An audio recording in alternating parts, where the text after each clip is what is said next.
It's time for Wrestling for the Culture, where we take a look inside to see what the wrestlers of color have been doing this week. Hello, ladies and gentlemen, and welcome to this edition of Wrestling for the Culture. I'm your host, Brian H. Waters, as it says there on my shirt. So, this show, of course, is brought to you by the Wrestling Wrealm. You know, my host, my co-host, my co-owner of the brand, the real Dwayne Allen, and I bring to you content. Stay tuned. Make sure you are subscribed to the YouTube channel. And if you are in the DC area this weekend, be sure to join us at BlurCon, where we are accompanying Dr. D as we are part of his dream panel, year 2 for us. So we're really excited. So let's get into what's going on with the wrestlers of color this week. So you may have watched Monday Night Raw last week, where it started off really hot, as everybody said, the Paul Heyman era. Well, it started off hot with Bobby Lashley, Braun Strowman. Yes, falls count anywhere, or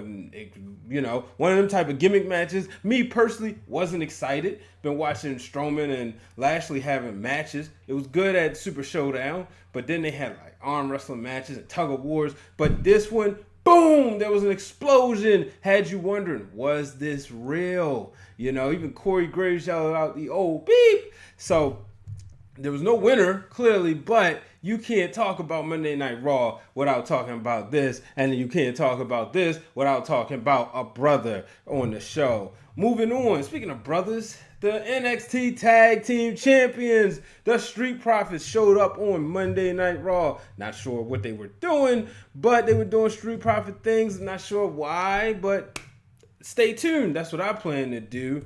And then we move on. In the main event for the United States Championship, we saw Ricochet defeat AJ Styles. Now, folks, if you watched this match, you would have saw that AJ Styles thought he had Ricochet beat, but Ricochet's intelligence allowed him to slide his foot under the ropes.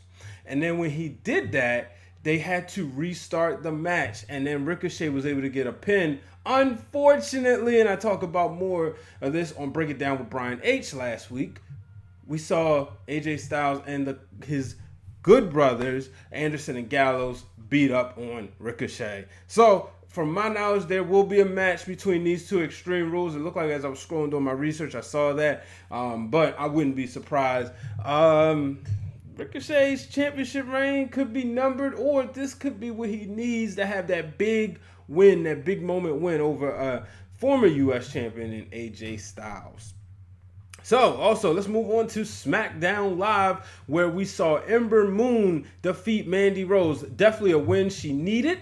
I said, Ember's losing these matches. She lost a quick match. I don't know. I didn't really see it to be able to call it a squash match against Sonya Deville in the previous week, but she was able to rebound and get her win over Sonya Deville's partner, Mandy Rose. And then we also saw Kofi Kingston get a little edgy, folks. So on Monday Night Raw, he was in a six-man tag match with the New Day against Samoa Joe and a couple other people. Joe made him pass out.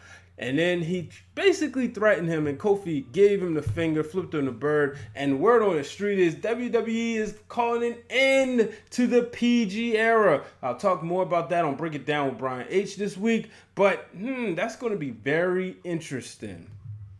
Moving on to NXT, we saw Mia Yim defeat Aaliyah, and after her match, she proceeded to call out the champion, Shayna Baszler. So, in my opinion, Mia Yim is up next to become your new NXT champion, but only time will tell.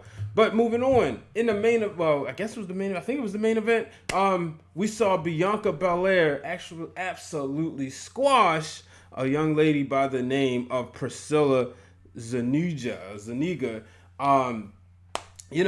Bianca is going on a mission and showing look, she came up short twice for the NXT Women's Championship, but she is not to be cast aside. And I think that if Mia Yim, even though Mia Yim won the 2 out of 3 series, Mia Yim wins that match, Bianca will be right there to challenge her. So let's move on. Folks, we have a new MLW heavyweight champion, and his name is Jacob Fatu, defeating Filthy Tom Lawler in Chicago. Then we have Grit, the team of Grit, Montana Black and Tevin Williams becoming a two-time Action Pack Wrestling Tag Team Champions. And then, of course, Ravina Sin was victorious this past weekend, this time over Andy Ripley.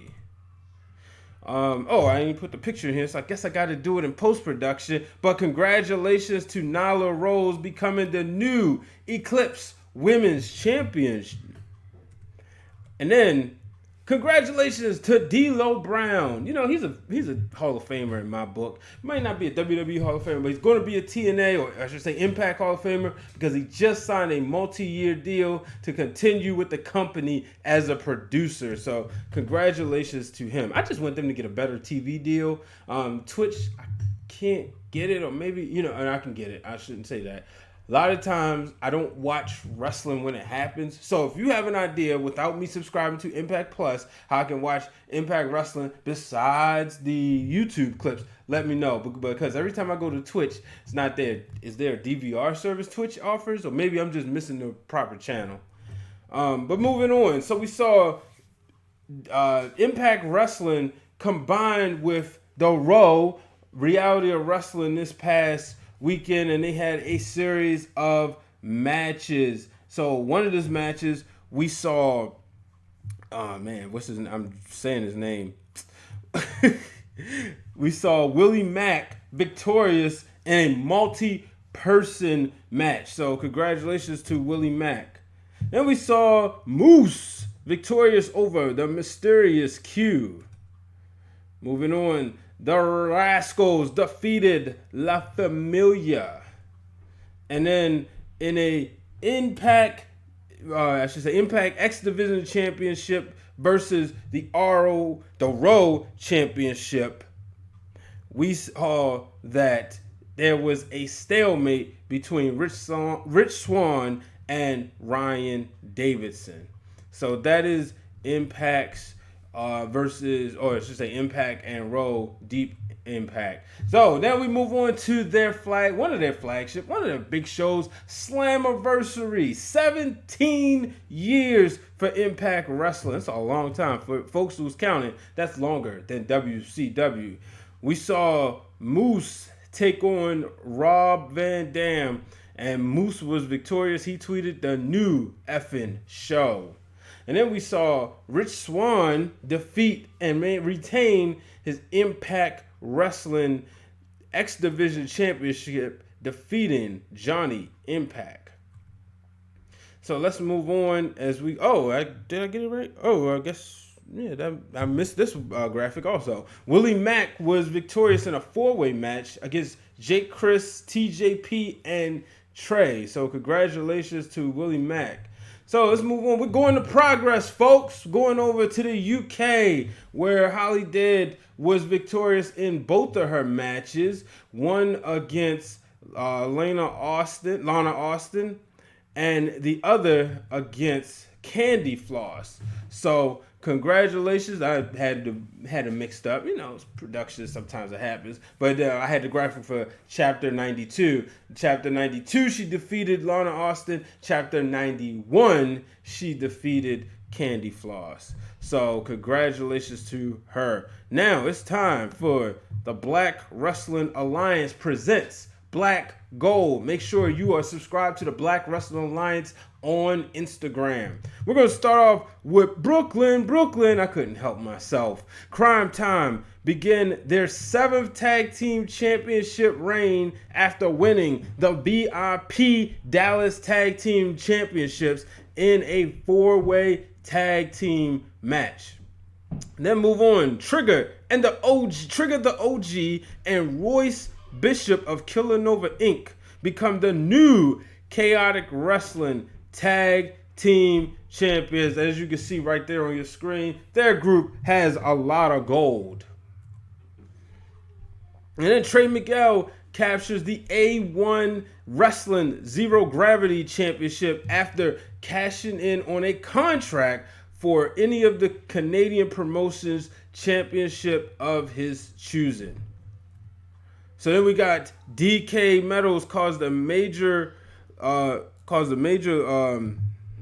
well, I'm just reading from my man A Dazzle, but nonetheless, DK Metals became the new Combat Zone Wrestling, the CZW Dojo Wars champion of Valor. And then we go on to Jada Rose is the new World of Unpredictable Women's Champion. And then last but certainly not least, Jack Price is the new Independent Pro Wrestling Champion. So make sure you subscribe to the Black Wrestling Alliance on Instagram. Give my man a follow. And of course, check out my interview with him. I know I say it all the time, but maybe this is your first time checking out Wrestling for the Culture. You will see that I talked to him and we talked about how the page got started. But folks, that's going to wrap it up for this week's edition of Wrestling for the Culture. Make sure you're subscribed to us right here on YouTube, or if you're riding in your cars, whether it's Apple Podcasts, Google Podcasts, Stitcher, Podbean, you name it, we're there. Anchor. If you want to make a donation, feel free. So, folks, until the next time, I'm Brian H. Waters. So long, everybody. All right, ladies and gentlemen, that's it for this week's episode of Wrestling for the Culture. For more episodes or more content from the Wrealm Network, hit the subscribe button down low. Make sure you turn on the bell for notifications. Till the next time, too sweet.